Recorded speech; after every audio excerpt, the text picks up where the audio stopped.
Hello friends, good morning, नमस्कार। आपण देखुछंती digital Odia TV. आज अगस्ट मास 30 तारिख शुक्रवार। देश विदेशर टॉप न्यूज आपण यही चैनल माध्यम जानी परिबे।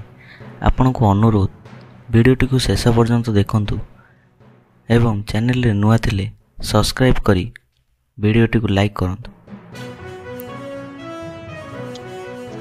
वर्षा पे आज स्कूल कॉलेज बंद। सूचना अनुसार कोरापुट जिलार समस्त स्कूल कॉलेज और अंगनवाड़ी केन्द्र बंद रहिबो।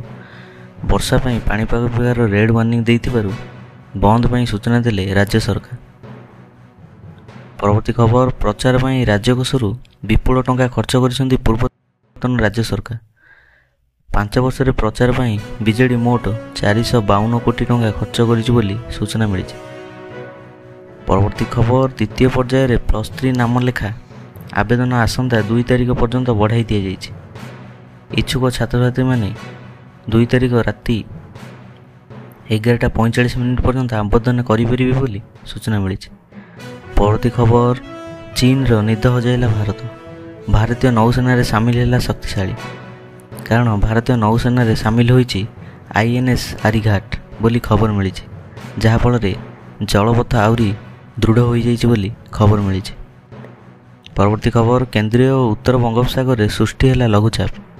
पश्चिम और उत्तर पश्चिम को आज अवपातर रूप नेब। एपरी प्रभाव रे ओडिशा रे आज प्रबल अति प्रबल वर्षार संभावना। विशेषकर आज मालकानगिरी, कोरापुट, नवरंगपुर, रायगड़ा जिले में प्रबल अति प्रबल वर्षार संभावना।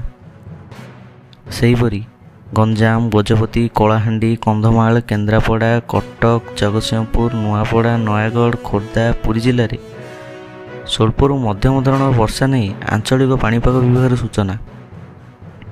परवर्ती खबर, मुख्यमंत्री मोहन माझी बड़ पदक्षेप। अनुगुली रे हेबो विश्वस्तरीय स्टाडियम। सेतिमे जिंदल कंपनी अध्यक्ष नवीन जिंदल सहित आलोचना करिसेंती मोहन माझी। परवर्ती खबर, लोकों को बड़ झटका देले प्रधानमंत्री नरेंद्र मोदी। महंगा हैला क्षीर दर। क्षीर लिटर पिछा 2 टंका वृद्धि करा जाइछि बोली सूचना मिली। परवर्ती खबर, मुख्यमंत्री मोहन चरण माझी नुआखाई उपलक्षे सेप्टेम्बर 9 तारिख को सरकारी छुट्टी भाव में घोषणा करिसेंती। नुआखाई सेप्टेम्बर 8 तारिख रे पड़ुथिबारु जहाँ रविवार होइतिला, सेतिपई सेप्टेम्बर 9 तारिख को से मध्य छुट्टी घोषणा करिसेंती बोली सूचना मिली। परवर्ती खबर, पुणी लागिबा बड़ झटका। महंगा हैला खाइबा तेल।